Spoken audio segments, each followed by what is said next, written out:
1993 में अमेरिका और उनके सहयोगियों ने दक्षिणी इराक पर हमला किया। पश्चिम बंगाल की राजधानी कोलकाता में हिंदू और मुसलमानों के बीच भयंकर सांप्रदायिक दंगे हुए, जिसमें 100 लोग मारे गए और 400 से ज्यादा लोग घायल हो गए। 13 जनवरी 1948 को राष्ट्रपति महात्मा गांधी के द्वारा हिंदू मुसलमान एकता बनाए रखने के लिए आमरण अनशन शुरू किया गया। यह उनके जीवन काल का अंतिम अनशन था।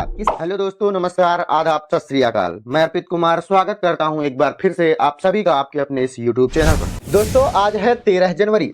हम पढ़ने जा रहे हैं 13 जनवरी का क्या इतिहास है, इतिहास के पन्नों में 13 जनवरी का क्या महत्व है। आज के दिन 1993 में अमेरिका और उनके सहयोगियों ने दक्षिणी इराक पर हमला किया। क्यों? अमेरिका का आरोप था कि इराक के पहले खाड़ी युद्ध, जो कि 1991 में हुआ, उसके बाद संयुक्त राष्ट्र के जरिए नो फ्लाई जोन लागू किया गया था और दक्षिणी इराक इसका उल्लंघन कर रहा था। इसका परिणाम यह हुआ कि अमेरिका के द्वारा इराक के तत्कालीन राष्ट्रपति, जिनका नाम था सद्दाम हुसैन, को गिरफ्तार कर लिया गया और सन 2006 में उन्हें फांसी दे दी गई थी। 13 जनवरी 1946 आज़ादी से पहले कोलकाता में भयानक दंगा हुआ और लगभग 2000 लोगों से ज़्यादा मारे गए। आज ही के दिन 1964 में पूर्वी राज्य पश्चिम बंगाल की राजधानी कोलकाता में हिंदू और मुसलमानों के बीच भयंकर सांप्रदायिक दंगे हुए, जिसमें 100 लोग मारे गए और 400 से ज़्यादा लोग घायल हो गए।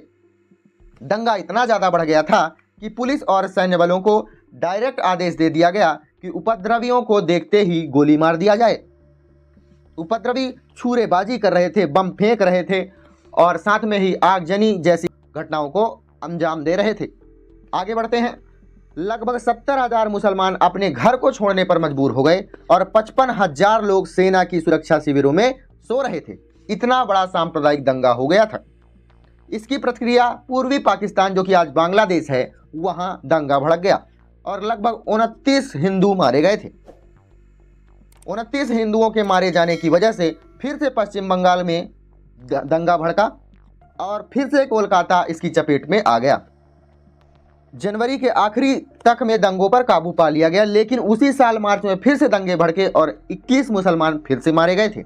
तो यह एक सांप्रदायिक दंगा था 1964 में, इसे आप याद रखिएगा। 13 जनवरी 1948, 12 जनवरी का इतिहास जब मैंने आपको बताया था तो इस टॉपिक पर डिटेल से चर्चा किया था। 13 जनवरी 1948 को राष्ट्रपति महात्मा गांधी के द्वारा हिंदू मुसलमान एकता बनाए रखने के लिए आमरण अनशन शुरू किया गया। यह उनके जीवन काल का अंतिम अनशन था। किसके? महात्मा गांधी। 13 जनवरी 1889 असम के युवकों ने खुद की साहित्यिक पत्रिका जारी की, जिसका नाम था जानकी। अगला है 13 जनवरी 1818 उदयपुर के राणा सांगा ने मेवाड़ राज्य को संरक्षित करने के लिए ब्रिटिश सरकार से हाथ मिलाया। 13 जनवरी 1849 द्वितीय आंग्ल सिख युद्ध के दौरान चिलियावाला की प्रसिद्ध लड़ाई हुई थी।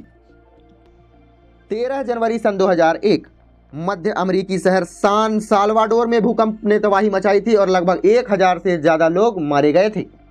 13 जनवरी सन 2006 ब्रिटेन ने परमाणु कार्यक्रम को लेकर ईरान पर सैन्य कार्यवाही से इनकार कर दिया था। अगला है 13 जनवरी सन 2010 अंतर्राष्ट्रीय वित्तीय संकट के कारण जर्मनी की अर्थव्यवस्था में 2009 में 5% की गिरावट आ गई, जो कि द्वितीय विश्व युद्ध के बाद की अब तक की सबसे बड़ी गिरावट रही है। अगला है 13 जनवरी सन 2012 इटली के समुद्री तट पर एक यात्री जहाज पलटा, जिसका नाम था कोस्टा कॉनकॉर्डिया। जहाज में सवार लगभग 4232 यात्री मारे गए और चालक दल में 15 लोगों की मौत हो गई थी। तो वीडियो को लाइक, कमेंट, शेयर, सब्सक्राइब करिएगा। अपना ध्यान रखिए, बड़ों का सम्मान कीजिए। धन्यवाद।